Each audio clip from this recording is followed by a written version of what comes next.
Bienvenidos. Es una emoción muy grande lo que sucede esta tarde, hoy aquí, porque vamos a inaugurar esta idea que tuvo el Centro de Estudios Culturales y Sociales Azucena Villaflor y la Fundación Excelencia, que tienen el agrado de presentar en este día la Cátedra Abierta de Integración Latinoamericana.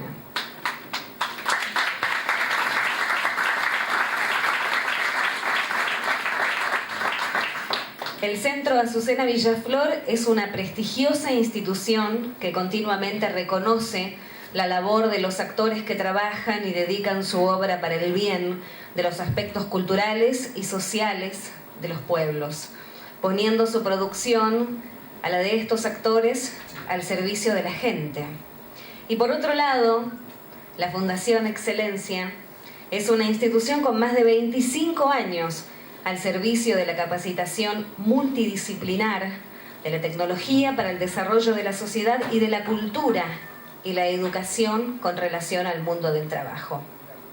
Juntas, la Fundación Excelencia y el Centro de Estudios Culturales y Sociales Azucena Villaflor han coordinado puntos en común de sus visiones y de sus misiones para brindar este nuevo espacio que es la Cátedra Abierta de Integración Latinoamericana. Y esta cátedra aspira a motivar y a sostener todas las corrientes de pensamiento y acción que convergen en dar y tratar los distintos enfoques y las variadas herramientas que garanticen la continuidad del proyecto de integración latinoamericana.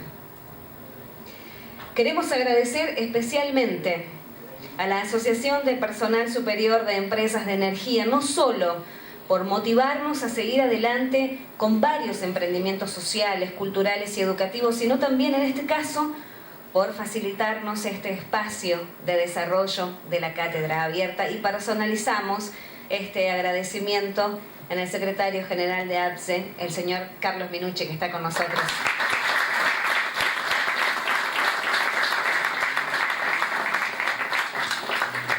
En esta inauguración de la Cátedra Abierta contaremos con la presencia de dos destacadísimas personalidades del quehacer y del pensar de Latinoamérica.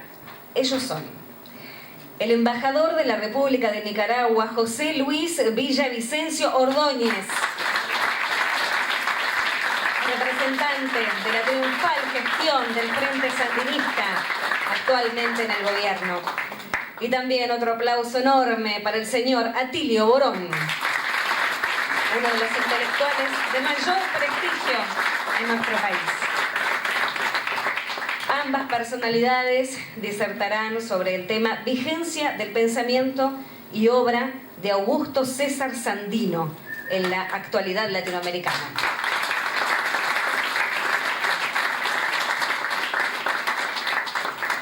Antes de invitar a los diferentes actores, oradores, disertadores de esta tarde-noche, el aplauso que sigue es para nuestro gran artista que está en el escenario. Ya comenzó su obra, Roberto Rodríguez, es del colectivo cultural Cruz del Sur. Y bueno, ya se dan cuenta de lo que está pintando, ¿verdad? No tengo que explicarlo. Vamos a dar comienzo a esta cátedra, pero antes vamos a invitar al director del Centro de Estudios Culturales Azucena Villaflor, que nos dirigirá unas palabras y dejará inaugurada la Cátedra Abierta de Integración Latinoamericana, el señor Juan Carlos Romero López.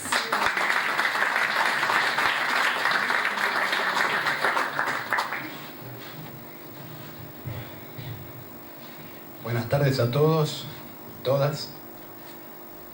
Un prócer de la Argentina, un prócer de los trabajadores, 3 veces presidente constitucional de la República Argentina, teniente general del Ejército Argentino, dijo que existía una sola clase de hombres, los que trabajan. Y hoy estamos en la casa de los trabajadores de las empresas de energía eléctrica. Por lo tanto, el primer agradecimiento es para este compañero y amigo sindicalista del siglo XXI, que es Carlos Minucci.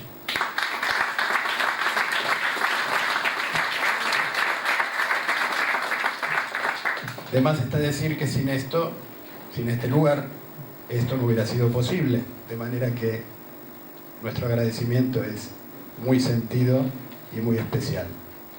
También quiero agradecer a otro compañero y hermano que es Ricardo Nin,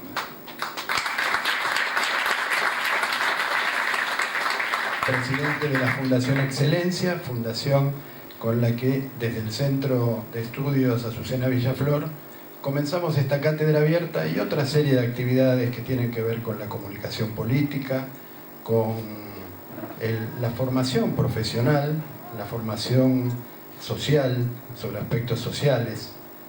Por supuesto, el agradecimiento se hace extensivo a todos y cada uno de los que están acá. ¿Por qué es andino?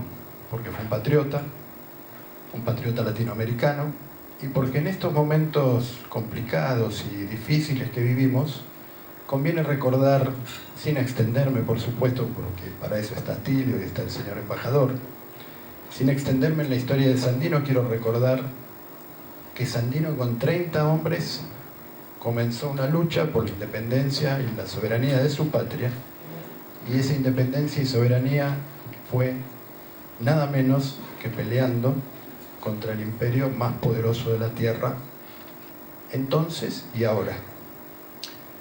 Cuando nos invade la decepción, cuando, como en mi caso particular, y perdón la autorreferencia, uno pierde un compañero del alma, como me pasó esta semana, ¿no, Marta? No queda más que redoblar el esfuerzo, no queda más que recurrir a estos ejemplos, y quiero decir, Fernando, hasta la victoria siempre.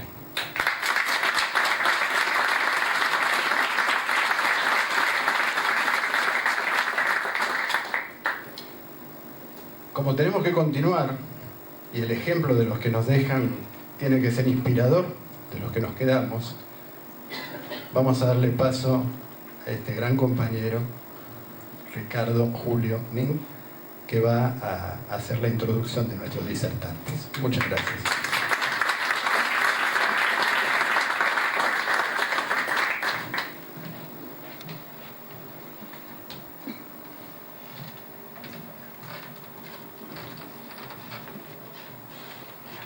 Bueno, muchísimas gracias a todos. Una especial mención a los compañeros que van a disertar hoy, compañeros, y yo diría ya amigos, porque hemos hablado mucho, hemos trazado ideas para continuar con temas de educación, de esclarecimiento. Ya lo dijeron, pero lo voy a repetir. En nuestra casa, el ente madre, le digo yo, en la Asociación del Personal Superior de Empresas de Energía, sin esta casa, nuestra fundación no podría realizar todo lo que está realizando. Y quiero repetirlo porque es importante para mí. Agradecer a Carlos por dos cosas. Primero, por apoyarnos, por incentivarnos a trabajar y por estar siempre presente en los sueños que después vamos convirtiendo en realidad.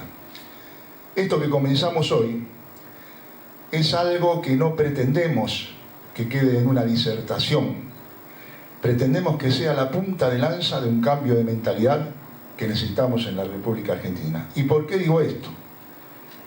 Porque si no vamos a la historia, no podemos hablar del presente. Y si no estamos bien seguros del presente, no hay futuro.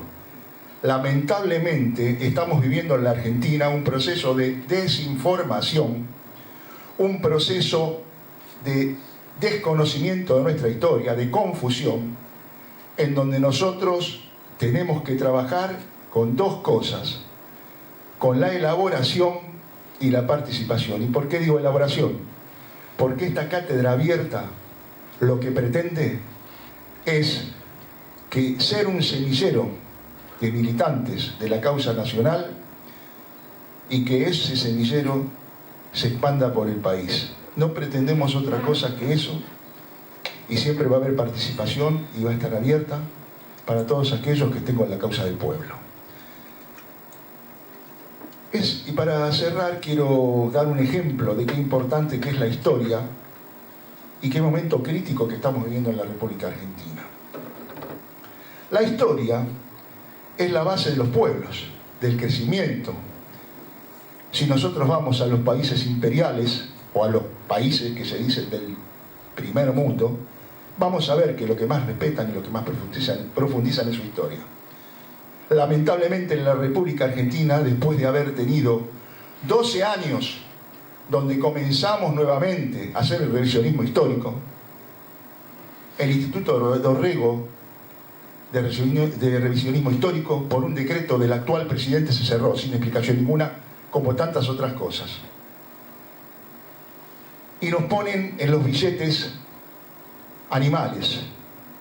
No tenemos nada contra los animales, son parte de nuestra tierra.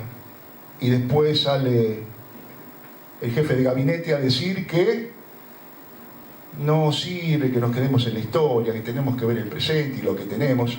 Y atrás, quien ocupa un cargo como la vicepresidenta de la Nación, dijeron algo parecido.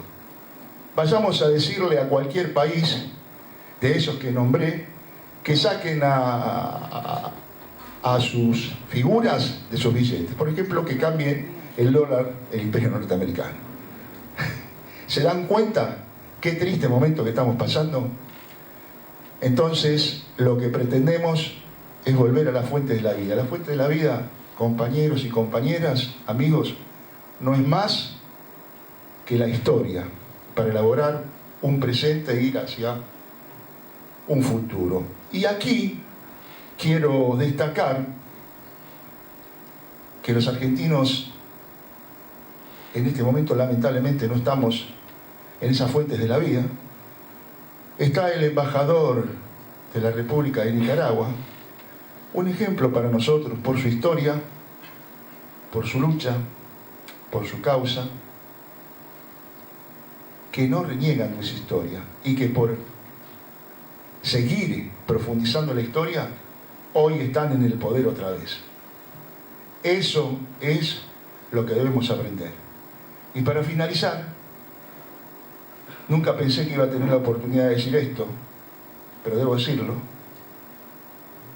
Quiero pedir perdón, disculpas y perdón a la República de Nicaragua, al pueblo nicaragüense, por cosas que pasaron en el pasado y donde el pueblo argentino no tuvo nada que ver, sino un grupo de mercenarios que estaban al servicio del imperio.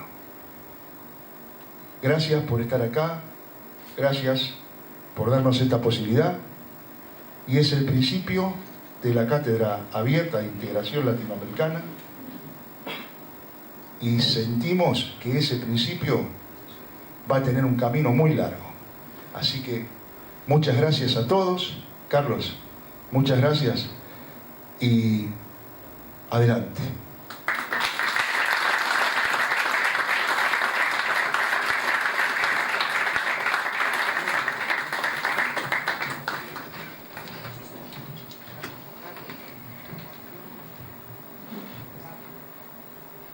Bueno, vamos a dar comienzo a la cátedra. Y para ello vamos a pedirle al abogado, al docente universitario, al dirigente político del Frente Sandinista de Liberación Nacional, al embajador de la República de Nicaragua en Argentina, a José Luis Vicencio Ordóñez, que suba al escenario.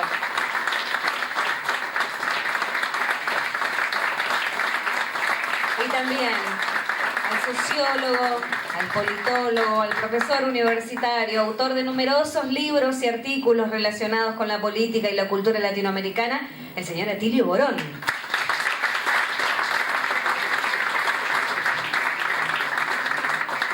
Bienvenidos, y es todo suyo, señores.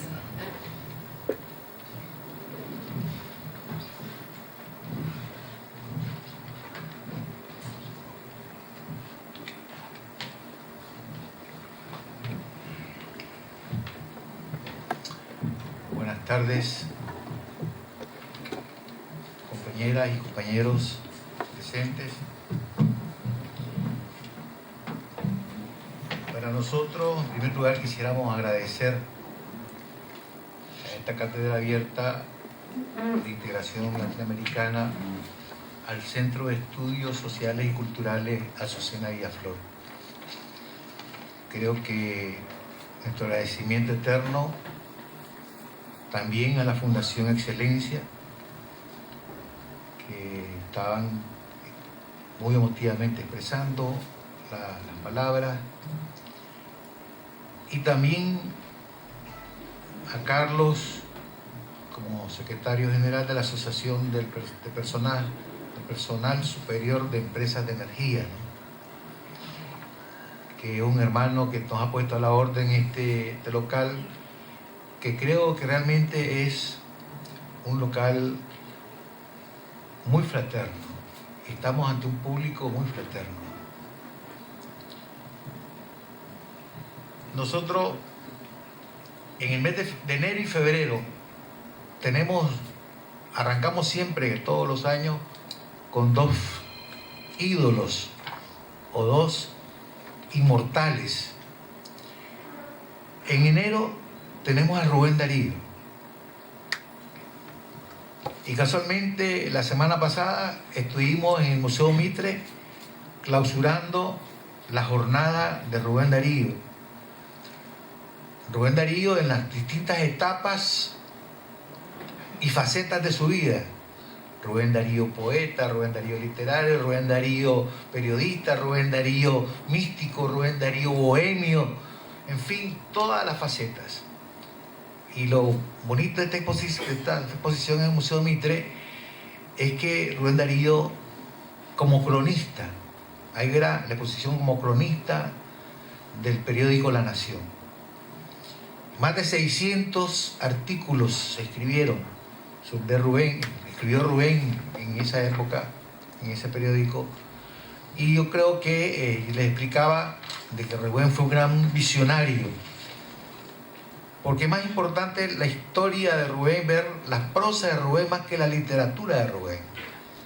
Y yo destaco para terminar esta etapa de Rubén, porque yo no puedo hablar de Rubén si no hablo de Sandino, porque Rubén y Sandino están vinculados en Nicaragua.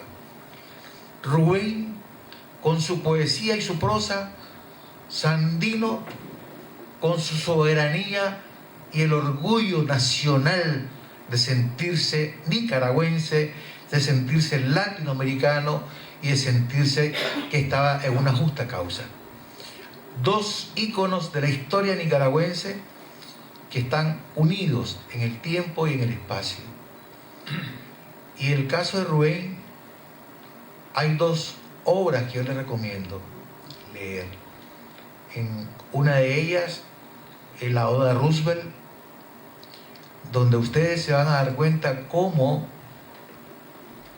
el bate poético visualiza a través de ese poema de la Oda a Roosevelt, es todo el vaticinio que viene para nuestra América en los próximos siglos.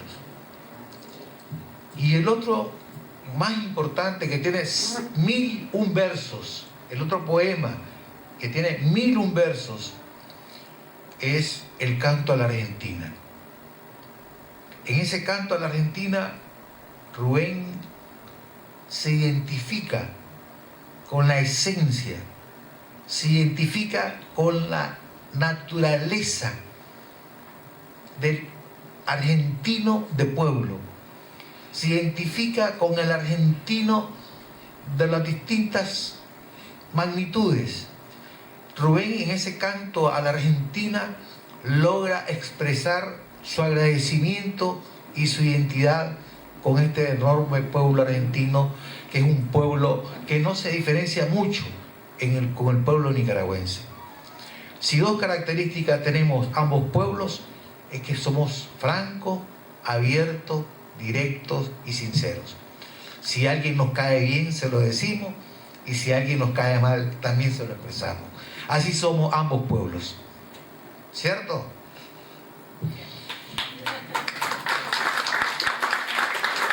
Entonces Rubén lo tuvimos en enero y a Sandino lo tenemos en febrero. En febrero, casualmente, un 21 de febrero de 1934, a Sandino lo asesinan y un asesinato para buscar cómo aniquilar lo que durante 7 años había logrado él mantener la soberanía y la dignidad nacional. En 1958, el famoso premio Nobel de Literatura Miguel Ángel Asturias escribió lo siguiente: hablad en las plazas, hablad en las universidades, hablad en todas partes de ese general de América que se llama Augusto César Sandino. Eso lo dijo Miguel Ángel Asturias en 1958.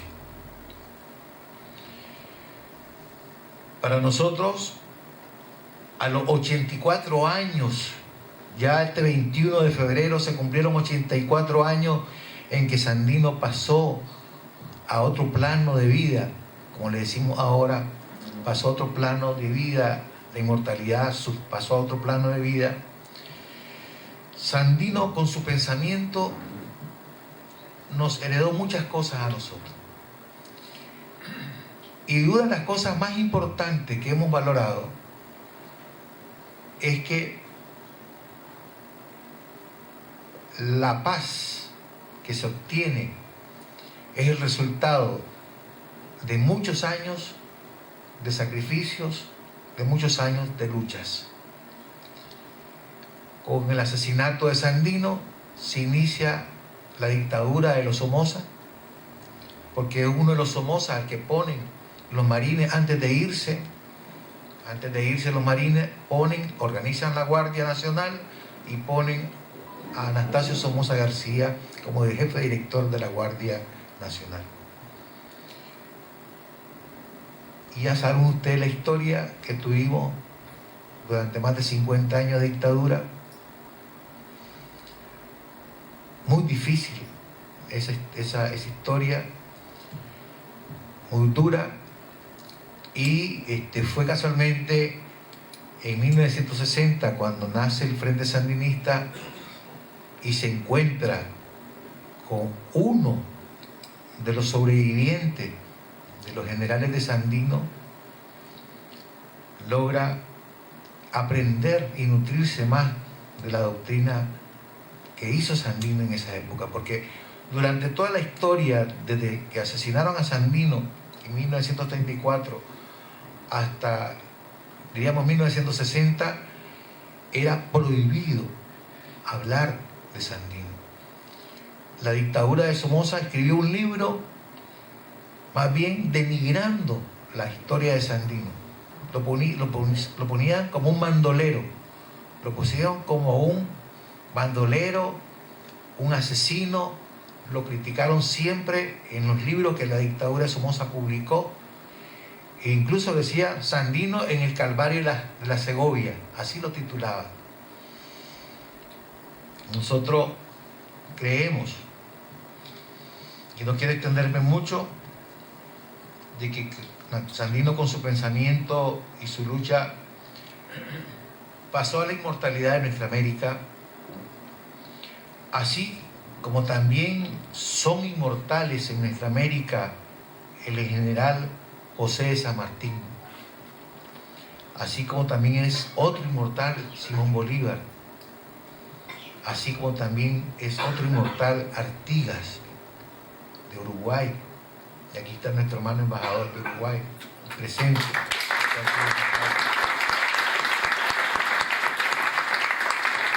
Así como también fue otro ilustre, diríamos, luchador por nuestra América, Bernardo O'Higgins, de Chile. Y ya no digamos de nuestra Centroamérica, Norteamérica, a un Benito Juárez por la parte de México. Tenemos también a Francisco Morazán, que fue uno de los grandes luchadores también por nuestra América, por Centroamérica fundamentalmente. Todos estos personajes inmortales tienen un denominador común. Todos tienen un denominador común. Y es que todos lucharon por la libertad. Pero lucharon por una libertad viva, por una libertad en paz, lucharon por una libertad con dignidad para los pueblos de América, lucharon por levantar esa bandera de la paz, de la dignidad, porque la dignidad nace en cada uno de nosotros, y la dignidad es lo más precioso que puede tener un ser humano desde su esencia de ser vivo, porque lo más importante en esta vida es que el ser humano es la esencia fundamental de la sociedad. Independientemente del tipo de ropa que ande puesto un ser humano, tiene un gran valor, y ese valor solamente lo da la libertad y la dignidad que levantaron todos estos próceres en sus respectivos momentos en nuestra historia, en nuestra América. Hoy en Nicaragua tenemos un gobierno de reconciliación y unidad nacional que dirige el comandante Daniel Ortega con la compañera Rosario, y estamos trabajando con 3 principios. A raíz del 2006 que ganamos y asumimos el gobierno en 2007, planteamos el siguiente reto: si somos un partido que nació para luchar por los pobres y trabajar por los, o sea, avanzar por romper con el desempleo y generar riquezas, el partido por sí solo no puede generar riqueza. Y esa fue la reflexión que se nos hizo, que nos hicimos claramente. ¿Cómo hacer entonces un gobierno, aprendiendo los errores que tuvimos en las décadas pasadas, donde nos permitiera, en primer lugar, gobernar en paz, garantizar gobernar en paz? Segundo, buscar cómo elevar el nivel económico del país. Tercero, buscar cómo garantizar los relevos históricos de los principios que tiene nuestro trabajo en la revolución. Nosotros estamos en otra etapa, estamos en el siglo XXI, y en el siglo XXI no solamente es el desarrollo de la tecnología, sino que tiene que tener más esencialmente el desarrollo de la humanidad, porque la humanidad sin la tecnología vamos a tener que ser dentro de un futuro los sumisos de la robotización. Y yo creo que la humanidad tiene que estar por encima siempre de la tecnología al servicio del beneficio de la humanidad. Y es por eso que nosotros tenemos un gobierno de reconciliación y unidad nacional con 3 principios, ¿verdad? Y estos principios son que somos un gobierno cristiano, socialista y solidario.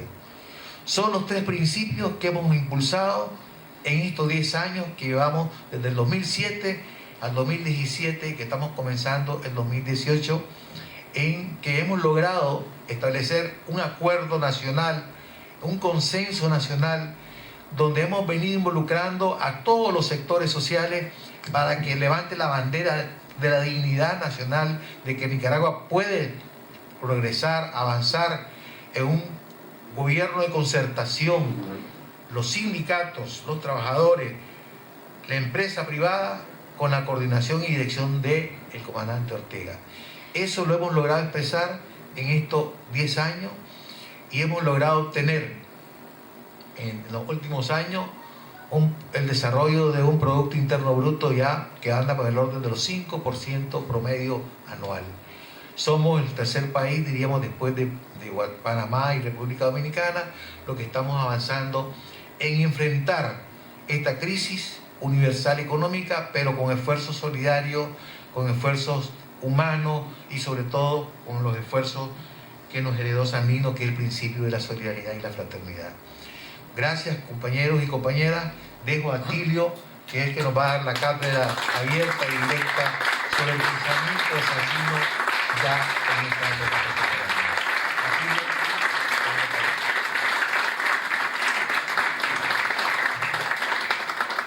Muchas gracias, realmente feliz de estar acá, feliz, digamos, de cooperar con esta iniciativa de la Cátedra Abierta sobre la integración latinoamericana tan, pero tan importante más en estos momentos. Agradecer al Centro de Estudios Azucena Villaflor, también a la Fundación Excelencia, por supuesto, a los compañeros del sindicato, a los cuales les ruego que ahorremos un poco de energía y cortemos el aire acondicionado, porque mi cerebro se está comprimiendo así y la charla va a ser muy aburrida. Sí se puede, este no es un país, no es Finlandia, no es Islandia, no estoy realmente muerto de frío, pero bueno, esto es una consideración aparte. El salón es magnífico, me encanta, está muy bien ubicado y si la temperatura es un poco más agradable va a ser más fácil para mí, porque realmente el frío me paraliza. Bueno, realmente feliz de estar acá y de conmemorar una figura como Sandino, que es una figura monumental. Como dijo muy bien el embajador, es una figura que había sido condenada al ostracismo en la historia, y no solamente en Nicaragua, en toda América Latina. Creo, no arriesgar demasiado, que le debemos a un gran periodista, historiador argentino, Gregorio Seltzer, ¿verdad?, la recuperación de la figura de Sandino.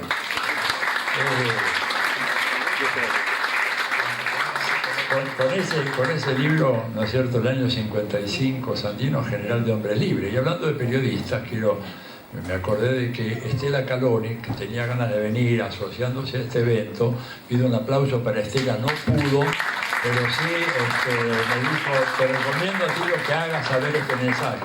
No pudo venir. Bueno, periodista como Estela, publicó ese libro extraordinario que tuvo un enorme impacto. Fue posible, yo creo que el redescubrimiento de la dimensión de la obra de Sandino gracias a ese trabajo de Seltzer, que luego lo fue ampliando y se publicó, por supuesto, después en Nicaragua.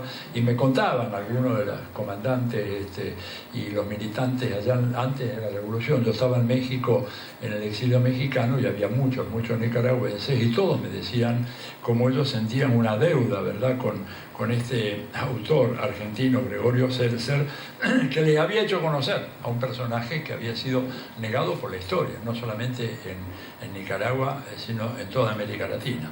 Sandino fue un personaje extraordinario, absolutamente.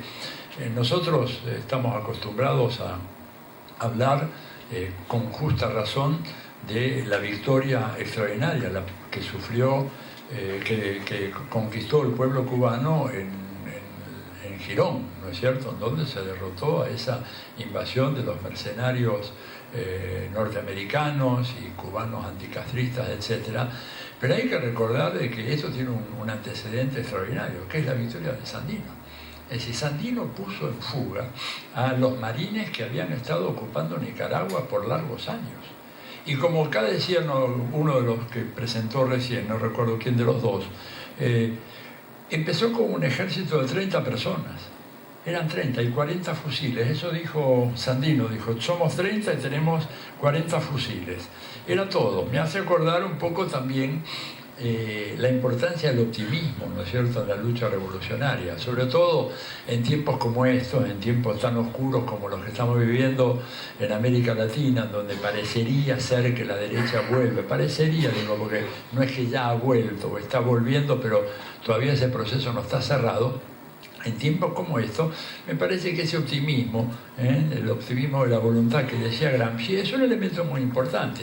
Y de nuevo, el paralelismo con la Cuba revolucionaria es inevitable, así como hablamos los marines y Girón, también hablemos de que cuando se produce lo que correctamente Ernesto Che Guevara dijo, el naufragio del Granma, porque aquello no fue un desembarco, fue un naufragio ahí en las orillitas, ¿no es cierto?, de Cuba, tanto así el naufragio que el mismo Fidel, según se cuenta, preguntaba cada rato al timonel si eso que vemos allá es Cuba o es Jamaica.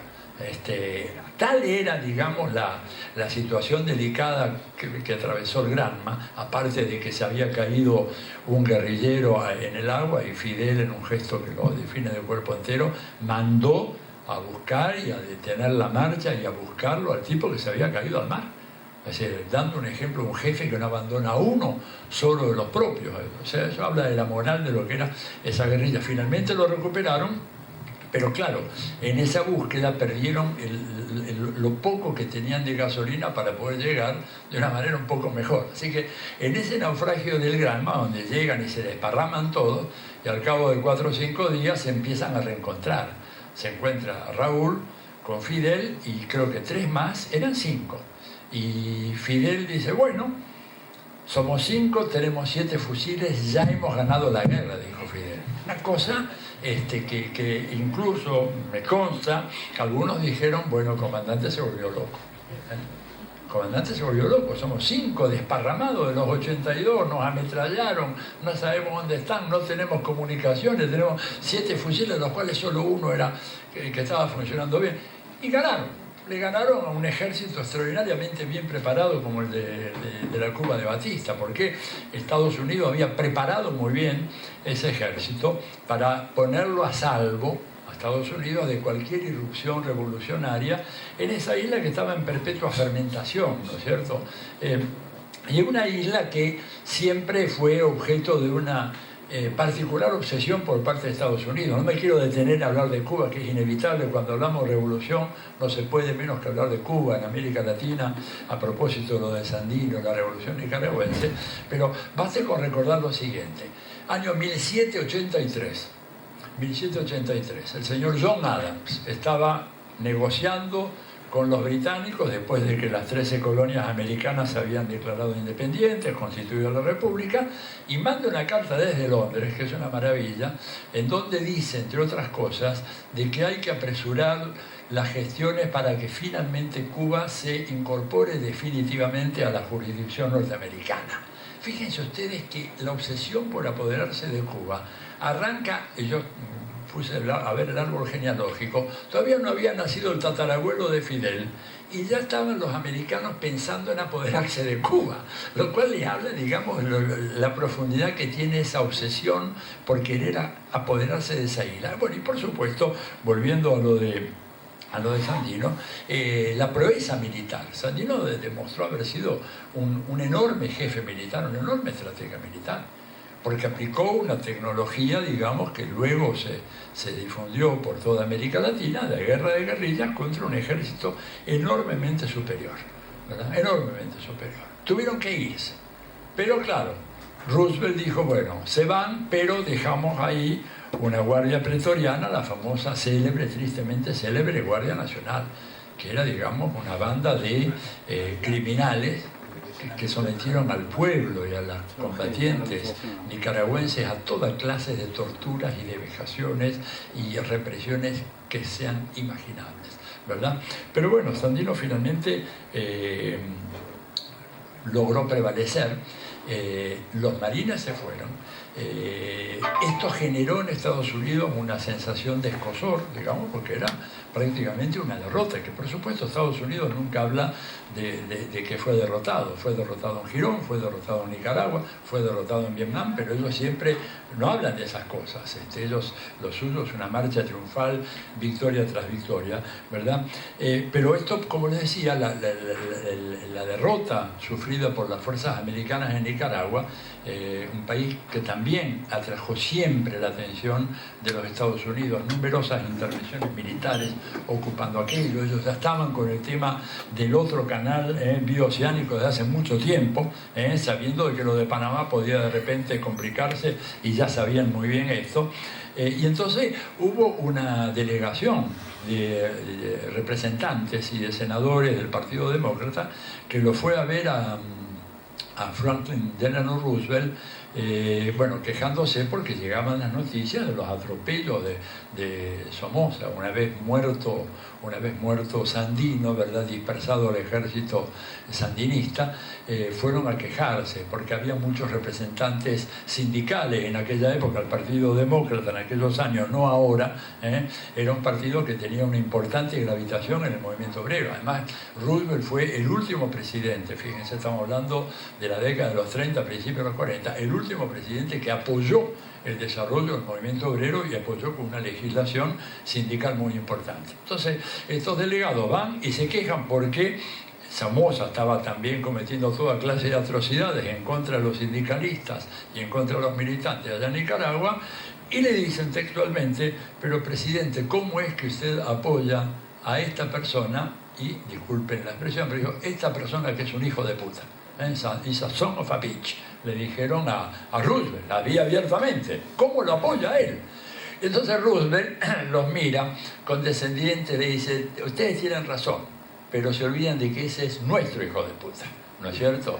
Textual, están todos los textos, ¿verdad? Ese famoso diálogo de Roosevelt con los representantes de los Estados Unidos, exactamente del Congreso norteamericano. Esto habla un poco de la percepción, ¿no es cierto?, que había acerca de la figura de Somoza y la importancia que había tenido este triunfo de Sandino, que conmovió profundamente la política exterior de los Estados Unidos, porque lo que luego empieza a ensayar Roosevelt, que es la política de la buena vecindad, la política del buen vecino, es una política que tiene que ver con el hecho de que por las malas ese país, Estados Unidos, había sufrido una derrota sin precedentes en ese momento. Yo creo que fue la primera gran derrota que tuvieron los marines a nivel mundial, porque lo que invadió Cuba no eran precisamente marines, eran fuerzas de distinto tipo, sobre todo fundamentalmente mercenarios y cubanos anticastristas.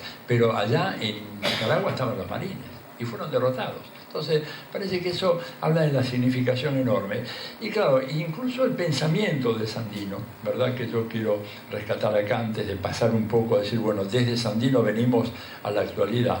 Él dijo, definió su movimiento, el movimiento armado que estaba protagonizando, como un movimiento nacional y antiimperialista. Es decir, Sandino fue un gran líder antiimperialista, no solamente en los discursos, sino en los hechos. Y decía, mantenemos la bandera de libertad para Nicaragua y para toda Hispanoamérica. Por lo demás, en el terreno social, este movimiento es popular. O sea, un movimiento popular, antiimperialista, movimiento armado. Y había dicho antes también, no abandonaré mis montañas mientras quede un gringo en Nicaragua. No abandonaré mi lucha mientras falte un derecho por enderezar. Mi causa es la causa de mi pueblo, la causa de América, la causa de todos los pueblos oprimidos. O sea, vemos acá el vuelo de un personaje, ¿no es cierto?, de un origen muy humilde, una condición muy humilde, un hombre que trabajó en las plantaciones en Nicaragua, en Guatemala, que fue sometido a la dura explotación que tenían los jornaleros en esos países y que de repente decide tomar las armas porque el país no iba para ningún lado. Era una permanente pugna entre liberales y conservadores, pero que la pugna era prácticamente para ver quién entregaba más maniatada a Nicaragua a los intereses norteamericanos. Por eso, digamos, lo de Sandino tiene una enorme significación. Primero porque dio origen luego, muchos años, a partir de la fundación del Frente Sandinista, a una experiencia revolucionaria interesantísima en América Latina. Una experiencia revolucionaria que ha dejado muchísimas lecciones, ¿verdad? Y que creo que es importante para entender hoy. Que luego, cuando llega el gobierno, el 19 de julio de 1979, hay prácticamente una década de gobierno sandinista, pero luego la enorme presión de los Estados Unidos, enorme presión de los Estados Unidos con los contras y fundamentalmente con la manipulación del gobierno hondureño, que cuando el sandinismo triunfa, prácticamente designan embajador ahí en Honduras a John Negroponte. John Negroponte es una figura siniestra de la diplomacia y del espionaje norteamericano, pero Negroponte llegó allá con un proyecto de refundación de una nueva Nicaragua, desalojando a los sandinistas y recrea desde la raíz al ejército hondureño. El ejército hondureño hoy es una creación del señor John Negroponte, un ejército que está totalmente inficionado por los valores anticomunistas, proamericanos de una manera impresionante, y además él es quien diseña esta gran base aeronaval de Palmerola, que tiene un papel fundamental en el desplazamiento de las fuerzas del Comando Sur hacia el resto de América Latina.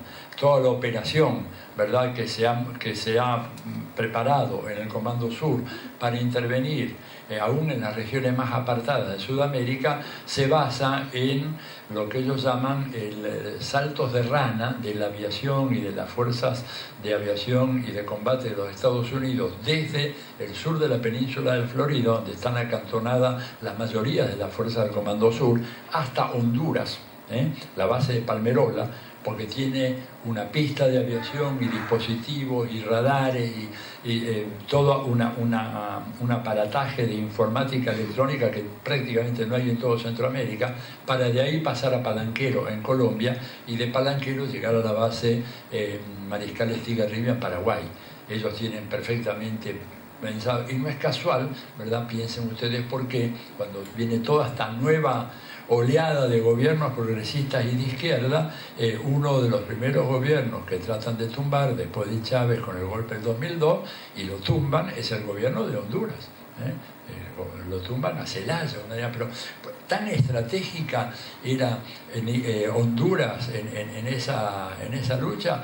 Bueno, lo era primero porque habían vuelto los sandinistas, ¿no es cierto?, en el 2006, y apoderarse otra vez de Honduras era muy importante. Y en segundo lugar, porque ellos, previendo esta situación en toda América Latina, que se corría como un reguero de pólvora el mensaje bolivariano de Chávez, bueno, se sacaron de encima a Zelaya en el 2009 y en el 2012 hacen lo propio con Lugo. Fíjense que son dos gobernantes de dos países donde hay dos de las bases aeronavales fundamentales para el desplazamiento de las tropas norteamericanas, que según el propio almirante de aquella, el que dirigía aquello, que no era un almirante, era un general, John Kelly, decía que desde Mariscal Estigarribia hasta el sur las fuerzas norteamericanas podían llegar hasta el río Colorado, el argentino, hacia los inicios de la Patagonia. Entonces, vemos, digamos, cómo se articula toda, cómo esta historia de Sandino y el sandinismo tiene que ver con el equilibrio geopolítico de toda esa región desde aquella época, ¿no es cierto? Cosa que no ha hecho sino agravarse en el momento actual.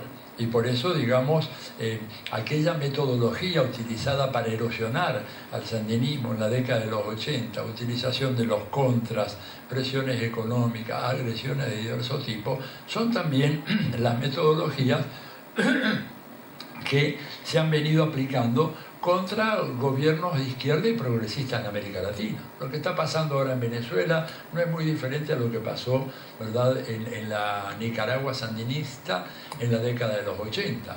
Guerras económicas, bloqueos de todo tipo, con una falta absoluta de respeto por la legalidad internacional. Fíjense que, por ejemplo, Nicaragua ganó el pleito aquel por el desminado de los puertos, ¿verdad, embajador? Una acción criminal que fue condenada por el Tribunal Superior, la Corte Internacional de Justicia de La Haya. Dijo que Estados Unidos era culpable, que tenía que pagar una indemnización multimillonaria en dólares. Desconocieron la sentencia de la Corte Internacional de Justicia. Por eso yo digo en mis escritos, Estados Unidos es un Estado canalla. Estado canalla, técnicamente hablando, desde la ciencia política, el Estado que desconoce la vigencia del ordenamiento jurídico internacional. Estado canalla es el que no acepta las decisiones de los órganos, ¿verdad?, que regulan el funcionamiento del sistema internacional. Uno de ellos, la Corte Internacional de Justicia, La Haya. Desconocieron absolutamente ese fallo, no hicieron la reparación que le correspondía a Nicaragua y sin embargo siguen erigiéndose en campeones a la hora de decir qué países cumplen con la justicia, cuáles no, en cuáles se respetan los derechos humanos y en cuáles no. La agresión que estamos viendo sobre Venezuela y la que se insinúa cada vez con más fuerza sobre Nicaragua también es de mucha preocupación. Hoy en día, digamos, Estados Unidos está poniendo también sus ojos, ya no solamente sobre Venezuela, que es objeto de un ataque inclemente, brutal, ¿no es cierto? Les digo, yo he estado, por ejemplo, en Chile en la época de Allende, y lo que está es la misma estrategia, pero aplicada con mucha más intensidad, ¿verdad? Desabastecimiento programada de artículos de primera necesidad que se producen, ¿verdad? Porque lo paradojal en el caso de Venezuela, que los bienes se producen, pero no están porque se los acapara y además porque se los exporta ilegalmente a los países vecinos, fundamentalmente Colombia. Yo he sido testigo de eso comprando un medicamento en Bogotá hace 1 año y medio, 2 años, ¿verdad? Y me preocupé de ver que la caja dijera el envase hecho en Colombia. Por supuesto, se ha hecho en Cali, el laboratorio tal y tal, daban una dirección, etc. Cuando abro la caja y veo el blister, decía hecho en Venezuela. Entonces, y eso es así porque el gobierno venezolano, a diferencia de los otros gobiernos, subsidia la producción de alimentos y medicinas. Y eso se va hacia el exterior, en una red de corrupción fenomenal, en donde por supuesto hay alguna complicidad interior. No solamente no basta con que haya la demanda colombiana y el sabotaje del gobierno colombiano, ¿verdad?, que se ha lanzado en contra totalmente de un país como Venezuela, que le ha dado albergo, que le ha dado habitación a casi 8 millones de colombianos que hace años están viviendo allá en Venezuela. Casi el 25% de la población que hay en Venezuela son colombos venezolanos. Y el gobierno venezolano le da la doble nacionalidad, así por el solo hecho de estar en el territorio. E incluso algunas de las 2 millones de viviendas que el gobierno venezolano ha construido y distribuido en los últimos 5 años, muchas de esas viviendas fueron a parar a manos de colombos venezolanos. El pago, la retribución por esta actitud generosa que tuvo Venezuela inspirada en Chávez es el sabotaje fenomenal que organiza el gobierno actual de Juan Manuel Santos en Colombia, ¿verdad?, contra un país que no solo le dio albergue a tantos millones de colombianos, sino un país que fue decisivo para que Colombia entrara por un sendero de paz, porque el papel fundamental, la primera movida para que se lograra el proceso de paz en Colombia, la tomó el comandante Hugo Chávez Frías. Fue él quien habló con la gente de la FARC y quien habló también con el gobierno colombiano diciéndole tienen que sentarse a negociar, no pueden seguir esta guerra, nadie puede ganar esta guerra y solo el único perdedor acá es el pueblo colombiano que está sufriendo muerte, persecución, atentados, etc.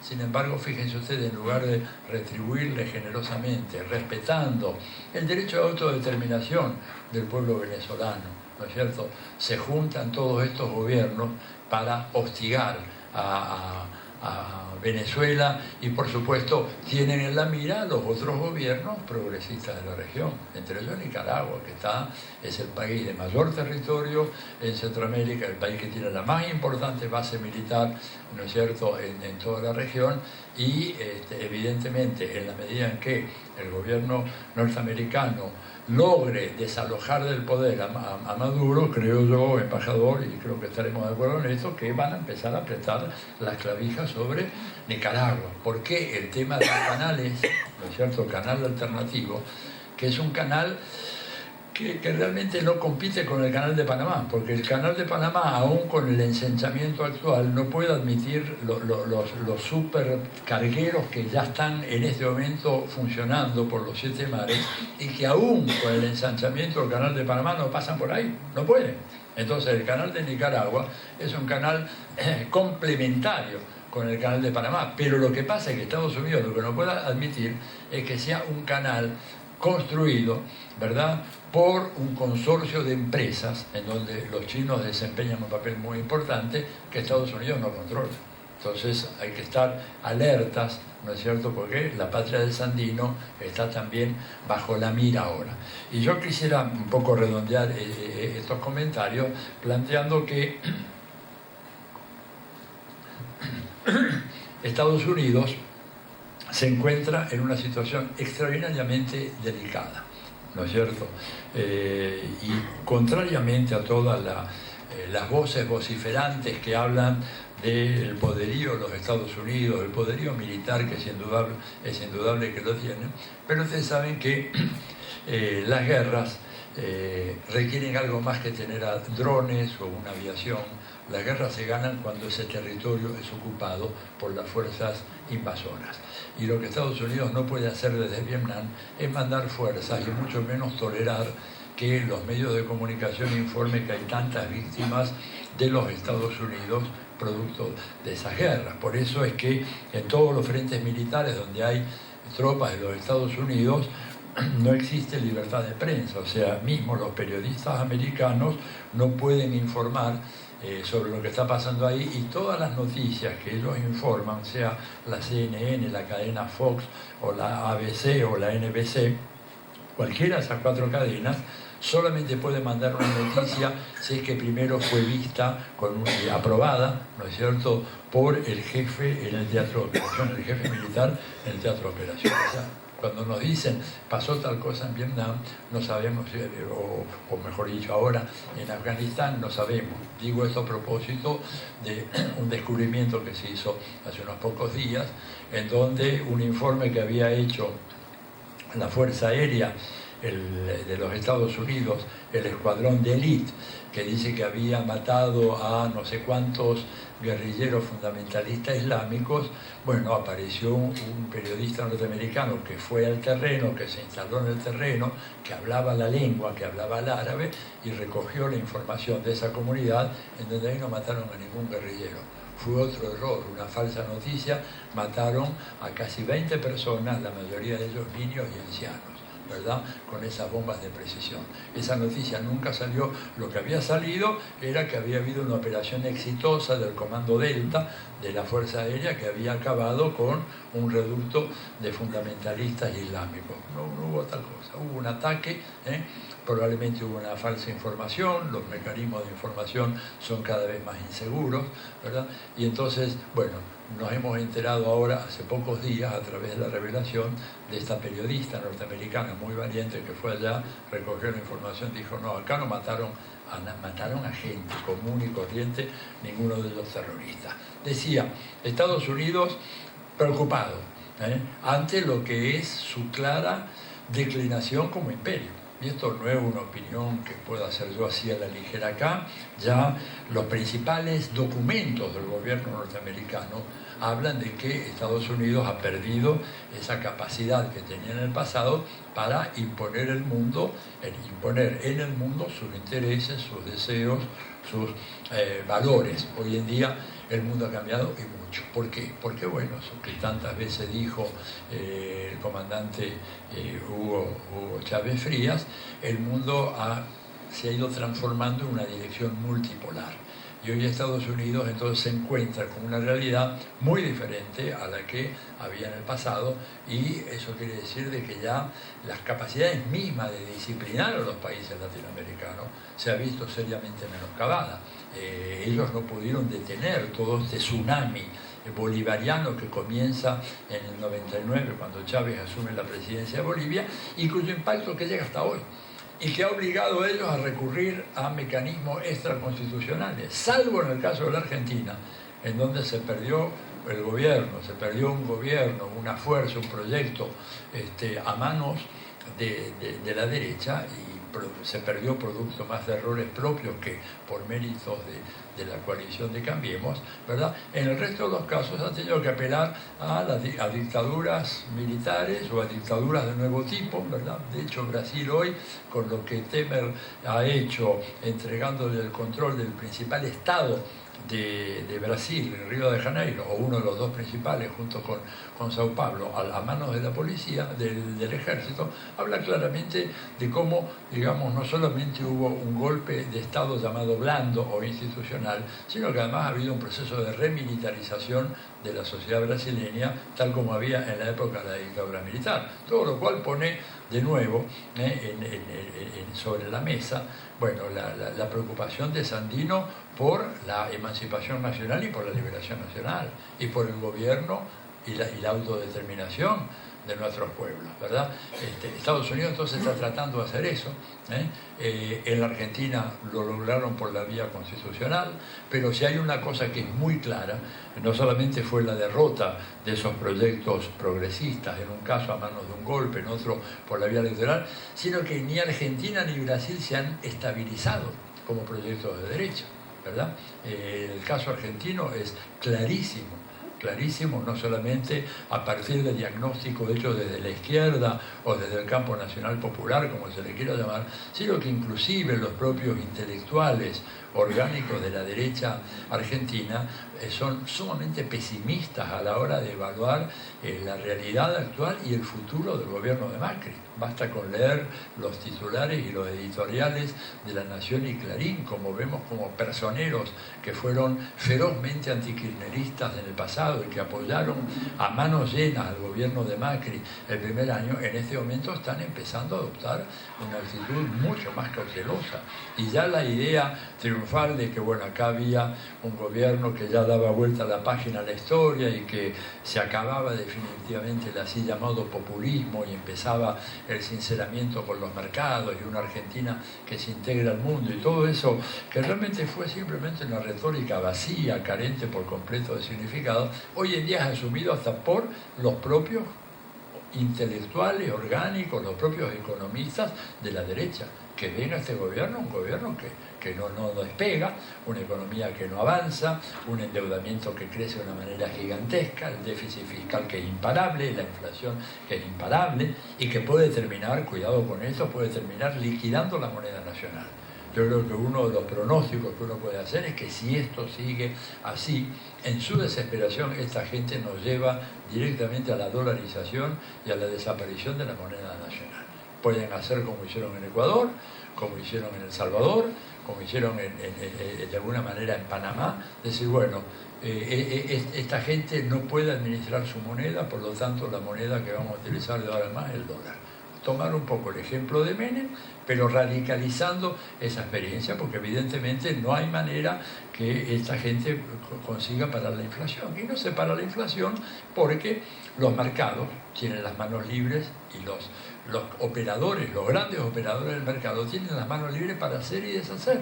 ¿No es cierto? Y cuando usted le entrega, por ejemplo, a los exportadores ojeros, la posibilidad de que haya un plazo indefinido para la liquidación de sus divisas, cosa que antes no, antes tenían un periodo de 3 meses, creo que después se extendió un poquito, ¿no es cierto? Pero ahora hacen lo que quieren, y al hacer lo que quieren, toda esa enorme riqueza que genera la Argentina, exportaciones del orden de los 60.000 millones de dólares los años que nos va mal, 70.000 cuando la cosa va bien, queda en manos de un pequeño grupo que opera especulativamente y que por lo tanto distorsiona totalmente los precios del mercado en la Argentina, y eso entonces hace que la batalla contra la inflación sea imposible de dar. Todo esto genera mal humor social, tensiones sociales, creciente protesta, creciente movilización, tendencias hacia la organización y un gobierno cuya única respuesta es la represión o el arrasamiento del Estado de Derecho, ¿verdad?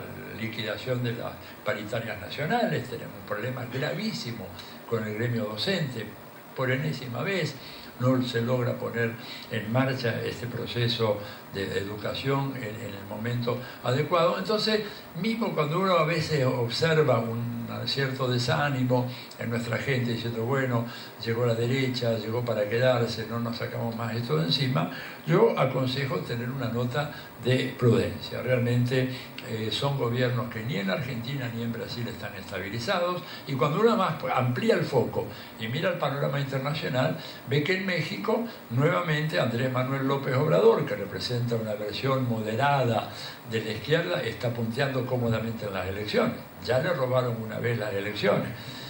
Por ahí tratarán de robársela de vuelta otra vez, pero cada vez se hace más difícil, es más evidente, ¿verdad? Y ya la complacencia que había en el pasado con esta clase de operaciones, no olvidemos que en México le robaron 2 veces las elecciones a Cuauhtémoc Cárdenas, que había ganado, y le robaron ya una vez a Andrés Manuel López Obrador, y va a ser difícil que de vuelta le roben las elecciones. Digo, va a ser un escándalo en un país en donde además la penetración del narcotráfico en las alturas más importantes del Estado Nacional ha hecho que muchos analistas mexicanos se refieran ya a su país como un narcoestado, ¿verdad? Entonces, bueno, ahí tenemos un panorama donde por ahí gana López Obrador y por ahí no le pueden robar la elección. Eso lo vamos a saber en julio de este año. Y en mayo hay una elección importantísima en Colombia. Por primera vez en la historia de Colombia, un candidato ex guerrillero del M-19, Gustavo Petro, un hombre de izquierda, está a la cabeza en las encuestas y con una ventaja significativa. Me decían, yo estoy en contacto con la gente del comando de campaña, me decían que ellos La campaña viene muy bien, pero el peligro ahora es que lo maten, porque en Colombia, digamos, han matado candidatos presidenciales como quien mata una mosca, ¿verdad? Cuando la Unión Patriótica salió a la superficie, ¿verdad? O sea, la vieja guerrilla sale a la superficie, se organiza como partido político, le dan toda clase de garantías, le mataron. Primero a un candidato a presidente, pusieron otro, volvieron a matar al segundo candidato a presidente, mataron a varios candidatos a gobernadores y en total, considerando la militancia, los cuadros, etc., se calcula que con la matanza que hubo en el año 85 mataron a más o menos 5.000 personas militantes de la Unión Patriótica en Colombia, nada menos. Entonces, hoy en día el peligro es que hagan lo mismo con Petro, con Gustavo Petro, pero Petro va ganando ampliamente las encuestas.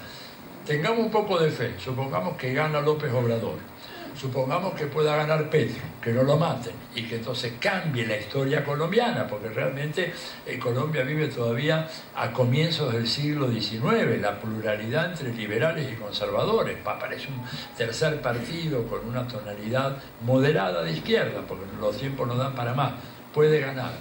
Si a Lula no lo logran sacar de la carrera, ¿verdad? Aunque está todo preparado para sacarlo de la carrera, pero bueno, esperemos que eso no se produzca, ¿verdad? Y Lula llega finalmente a presentarse y ganar las elecciones, y por supuesto, si Maduro ratifica su liderazgo en Venezuela, porque hay una razón por la cual la derecha no quiere presentarse a las elecciones, y la razón es muy simple, porque pierden. No hay otra razón, porque van a perder. Porque el sistema electoral venezolano, según el expresidente americano Jimmy Carter, es más confiable y más transparente que el de Estados Unidos. Entonces no hay ninguna razón para no presentarse, salvo el temor a una derrota, ¿verdad?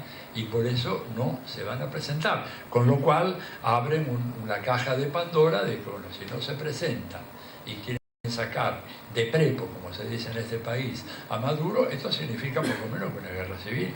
Pero están dispuestos a eso, están dispuestos a llegar a ese extremo. Pero supongamos de que no llegan hasta ahí.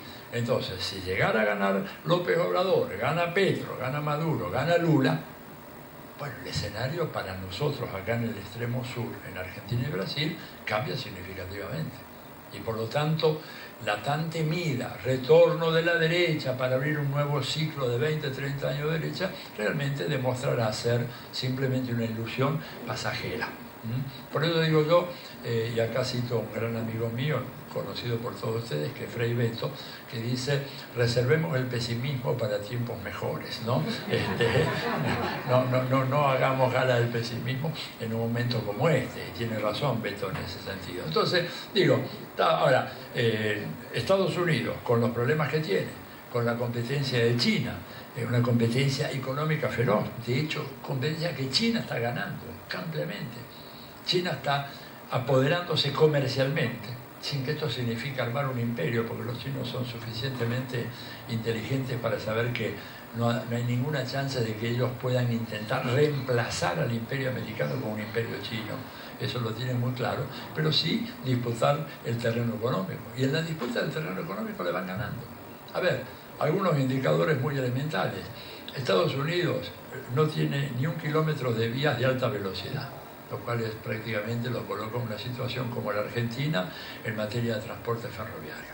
China construyó en los últimos 10 años 15.000 kilómetros de vías de alta velocidad, ¿no es cierto? Y una rama de todas esas vías de alta velocidad ya fue ensayada, se inauguró en el año diciembre del 2014, que fue desde Beijing hasta Madrid, ¿verdad? O sea que China tiene ya una conexión económica por tierra, confiable, rápida, segura y barata con todos los países europeos.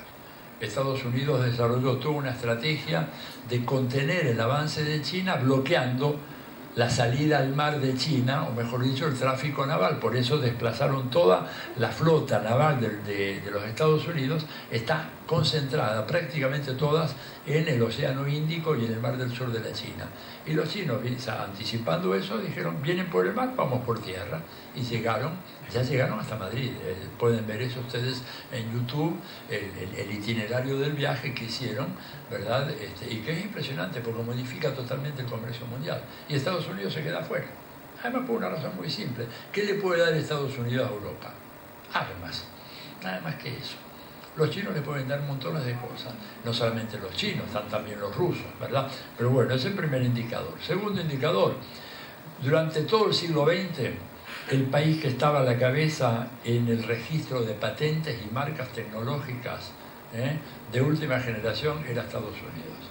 Desde el 2014 ese país es China.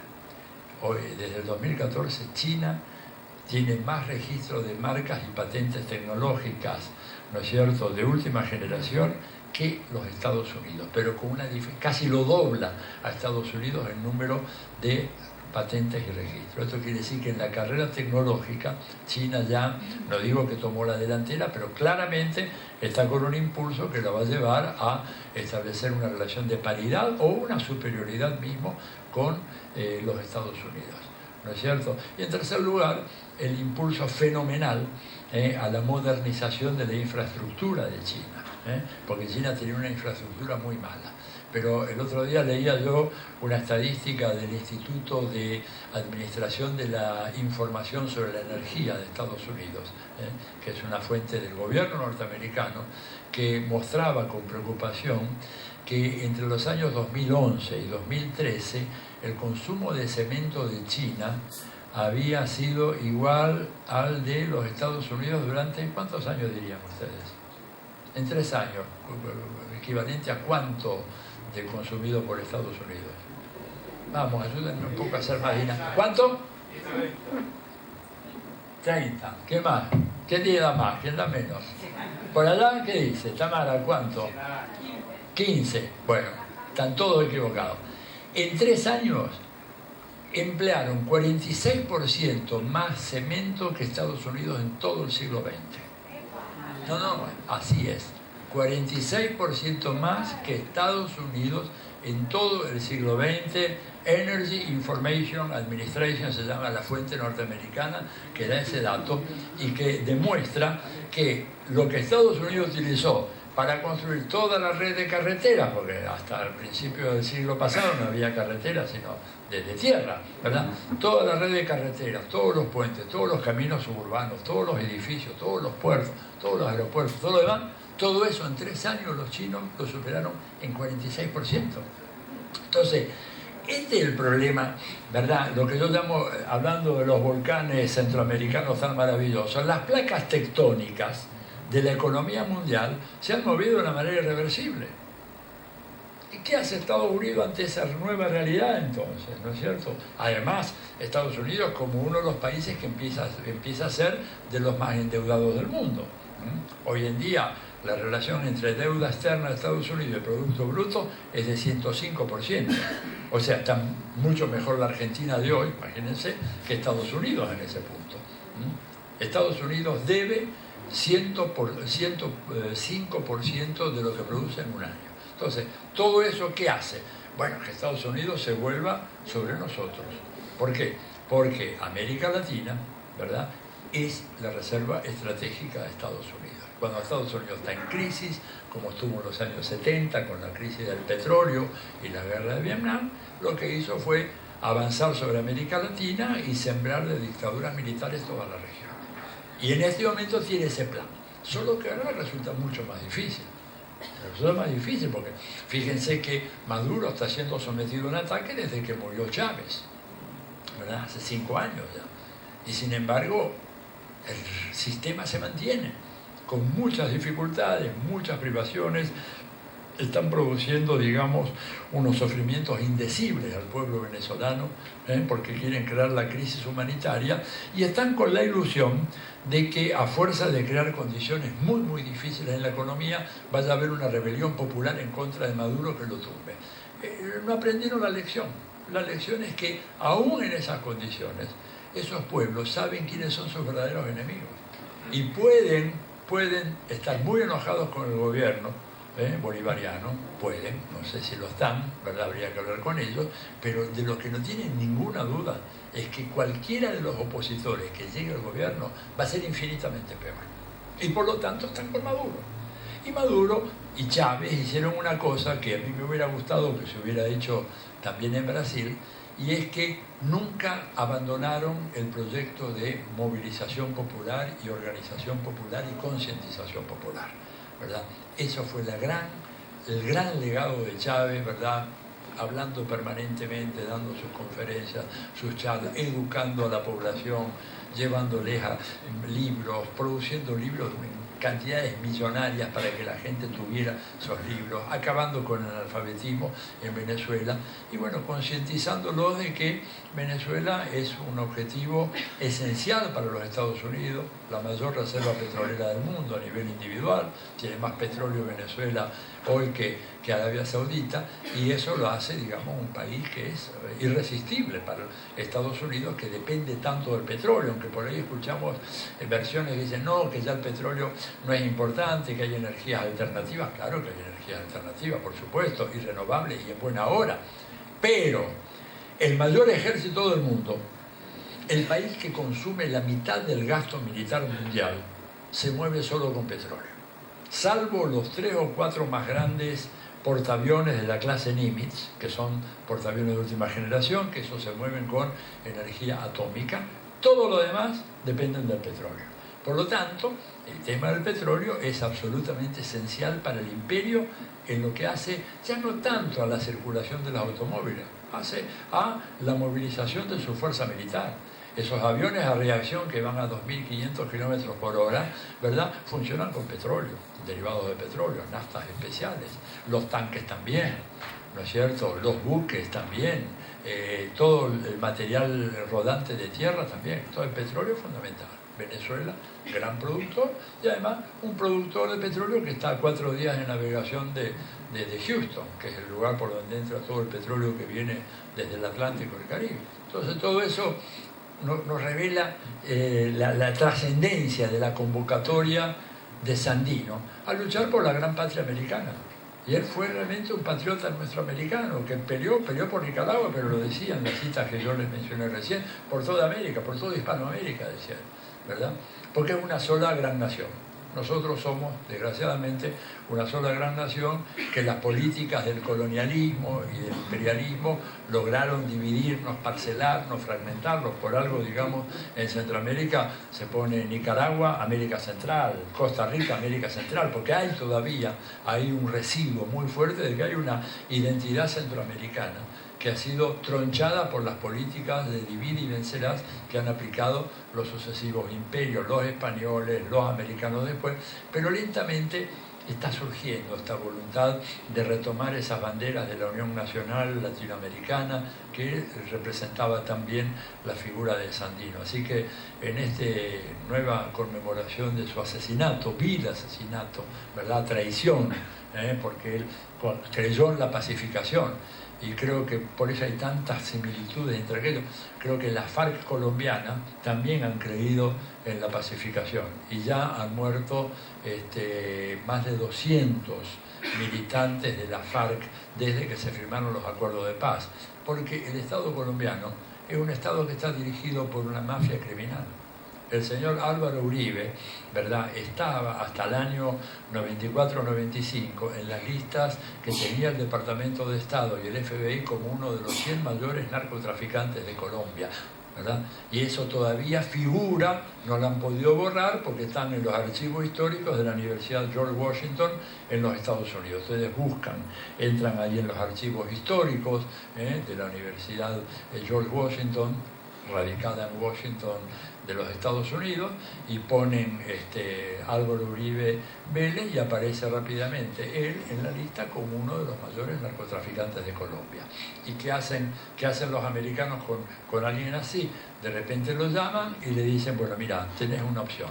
Cárcel de por vida en un pozo de máxima seguridad, no vas a ver nunca más el sol en lo que te queda de vida, o te pones a trabajar por nosotros. Bienvenido, a partir de ahora sos un hombre de la CIA.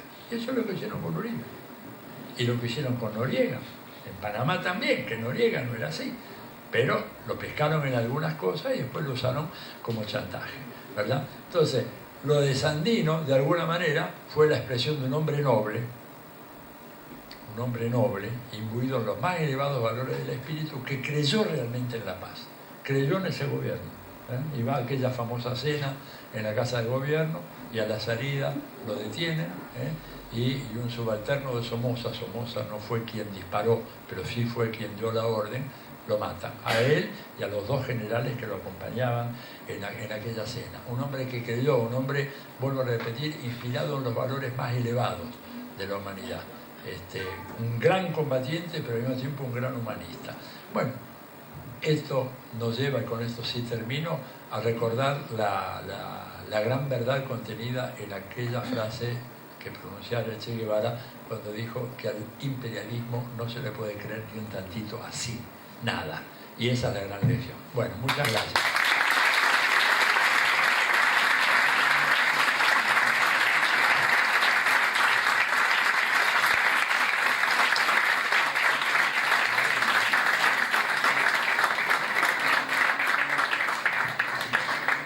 Vamos a llamar ahora al escenario para cerrar esta clase magistral que nos acaban de dar estos dos hombres, al señor Carlos Minucci, al secretario general de APSE. Un aplauso para él.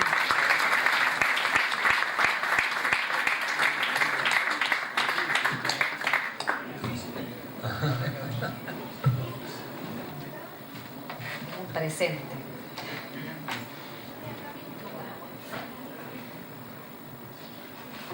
Bueno, creo que escuché que agradecían a nuestra entidad que ustedes estén aquí, y yo le quería decir que al contrario, la entidad le agradece a ustedes que estén acá, al Centro de Estudios Azucena Villaflor, a la Fundación, a nuestro querido embajador de Nicaragua, a Tilio. Esta entidad sindical, quizás por su formación doctrinaria que nos dio el peronismo a través de Juan Domingo Perón y su enseñanza, está totalmente consustanciado con todo lo que se habló hoy, con todos los países de América y de la patria grande. Y desde aquí, desde esta humilde entidad sindical, también levantamos las banderas de recuperar lo que perdimos y que volvamos a ser una patria grande, libre y soberana. Y desde este escenario les digo que cuenten con nuestra entidad para esa lucha, porque para eso hemos venido acá y estamos haciendo esta entidad, para que se abra la comunidad y se abra a todos los pueblos de América. Muchas gracias a todos. Así que quiero entregarles a los compañeros, Ricardo, Juan Carlos, si pueden acercarse.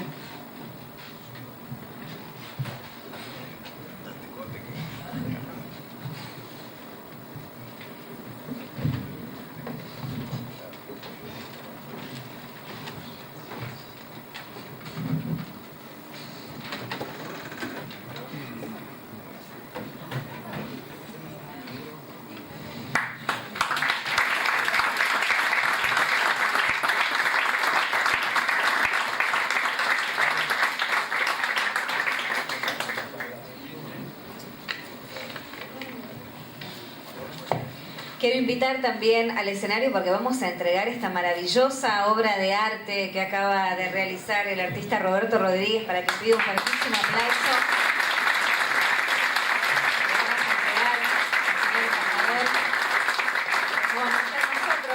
Si no, vamos a llamar a Carlos López del Instituto Patria, al señor diputado Díaz Roy y a Damián Cápola, que es coordinador de artistas. Ellos tres los invitamos al escenario para que puedan entregar esta obra de arte junto al artista, por supuesto.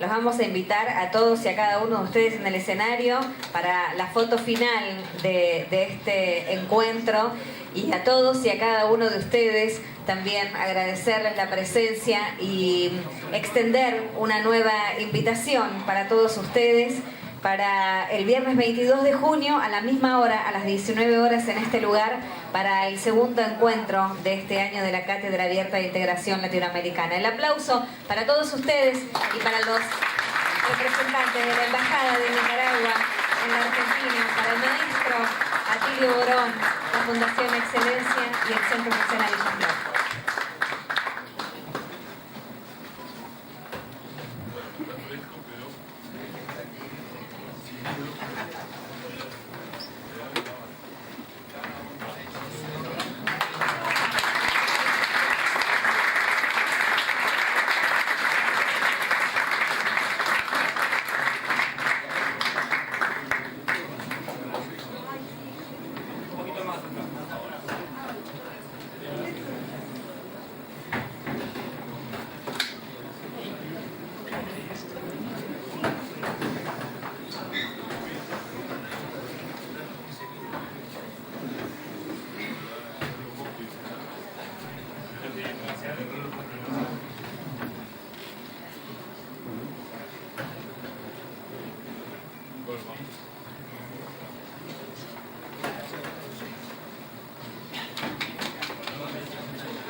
Antes de retirarse, por favor, quiero hacer un comentario sobre una actividad puntual, una de las actividades del Centro Azucena Villaflor, que es la entrega de premio José Martí. Hemos entregado en 2 oportunidades, en 2 jornadas, premios a destacadas figuras del quehacer latinoamericano y argentino, por supuesto. En su primera entrega fue premiado el compañero Carlos Minucci por su trayectoria sindical, el diputado Rodolfo Tailade, del Frente para la Victoria, y el embajador de Cuba. En la segunda oportunidad, el 7 de diciembre pasado, fueron premiados el periodista Víctor Hugo Morales, la psicoanalista Nora Merlín, el senador y diputado electo Leopoldo Moró y la consejera de Turismo de Cuba para el Cono Sur, Niurka Perú Gorria. Y quiero anunciar que en la próxima entrega, 2 de los asistentes a este acto de hoy, 2 destacados asistentes, los centrales, van a ser premiados, ellos ya lo saben, pero ustedes no, ahora sí, con el premio José Martí, nuestro embajador, y Atilio Borón.